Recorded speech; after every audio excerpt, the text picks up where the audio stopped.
Sri Saugata Roy, Honorable Union Minister of State for Urban Development, Sri S.R. Rao, Additional Secretary in the Ministry of Information Technology and the architect of the National E-Governance Plan, Sri M.P. Narayan, President of the CSDMS, Sri Neeraj Prakash from Microsoft, and Sri Sanjeev Bangia of Oracle, and Dr. Ravi Gupta, distinguished delegates participating in this conference in this National Convention on ICT and governance for smart cities. I'm very happy to be here this morning, primarily because I feel that you are discussing a topic which is extremely important, and as the Honorable Union Minister of State mentioned, India is actually going through a major transition in terms of aspirations. And most of the people who are actually represented here, participating here, are all people who come from organizations which are actually also participating and contributing to this transition in aspirations. And in this process, when India is actually becoming one of the emerging superpowers, the global superpowers, we also have this huge dichotomy. On the one hand, we have to be a part of this global process of growth where you have mega cities which are vertically growing.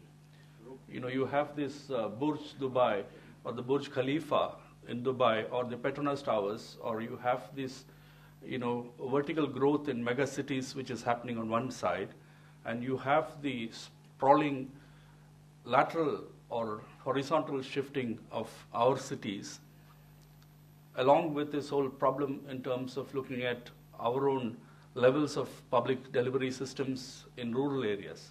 So I think this is a huge dichotomy. How do we really match these aspirations in terms of ground realities when you need to really have excellence in delivery of systems, amenities, and services, not only in urban areas, but also in our rural areas. And in this whole transition of aspirations, the Government of India came up with this National E-Governance Plan, which I'm sure all of you are familiar with, where they talked in terms of 100,000 common service centers.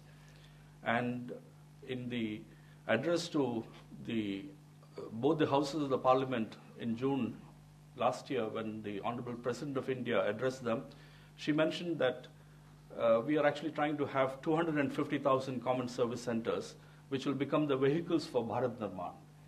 And that, I think, is a huge aspiration, that for every panchayat in the country, you will have a common service center, which is actually backed by a satellite bandwidth and connectivity, so that villagers do not need to travel to the district headquarters for a caste certificate or an income certificate or a domicile certificate or various such transactional services which they need to come to the district headquarters for their daily or routine common citizens' needs.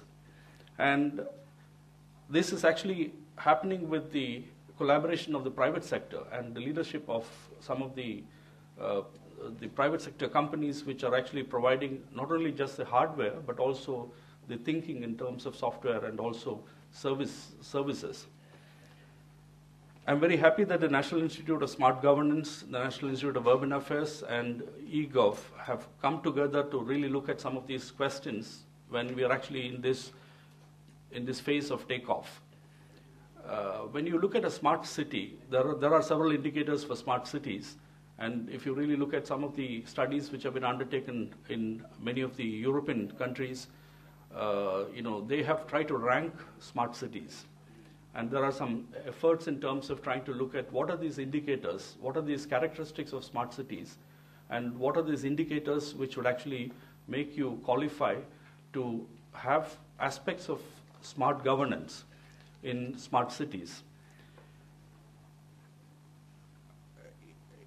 Apart from smart governance, you need to have smart economy. The 6 characteristics of smart cities, which have been described in most of these studies in urban smart cities in the European context, there are 6 characteristics. They include smart governance, smart economy, smart mobility, smart environment, smart people, and smart living.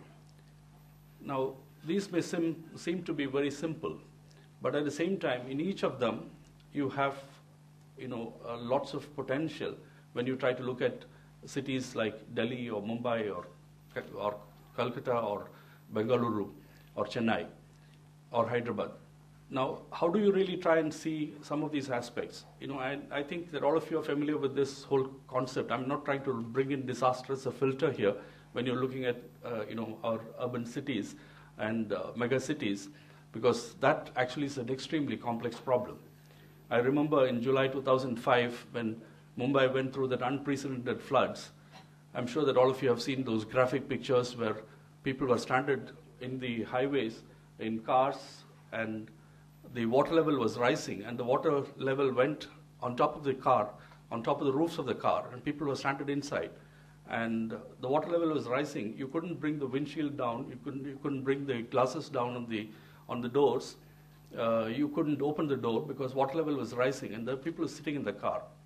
It actually coincided with the high tide, and the water rose so fast that there were thousands and thousands of cars which were stranded on the road for more than 38 hours. There were people stranded on the roads, and then people tried to switch on the air conditioner because you are stranded in a car with water level rising all above you, and then you can't open the door, you can't come out. And people try to put on the air conditioner, and with the backdraft, the carbon monoxide coming into the car, people actually, more than 400 people died in the cars, because they didn't get oxygen. And this is actually a nightmare when you really look at an urban megacity where you do not have the drainage which is actually able to take out the water which actually comes from an unprecedented rain coupled with high tide. So I do not really want to use that filter of a disaster right now, but at the same time I would like to point to the whole issue of anonymity which is there in an urban city, in a growing city. If you look at millions of people who are there and millions of people who are actually transiting every day into the city for work and the large unorganized sector, you have a lot of anonymity in the city. And with the new UID scheme, which Nandan is trying to do, Nandan Nilekan is trying to, to prepare the architecture for trying to identify each and every person. And Dr. Sam Pitroda is trying to say that we need to map every location and every individual, and situate every individual and every location in the context.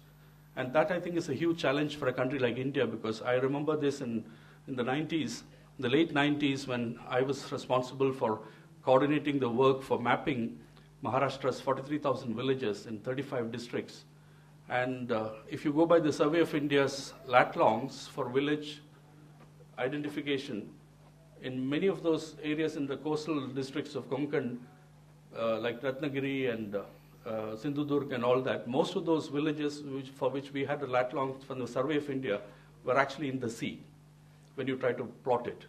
So which means that with the sea erosion, villages are moving, and with the changing context of the changing course of rivers, you also have villages moving. You look at what happened in Kosi floods in Bihar.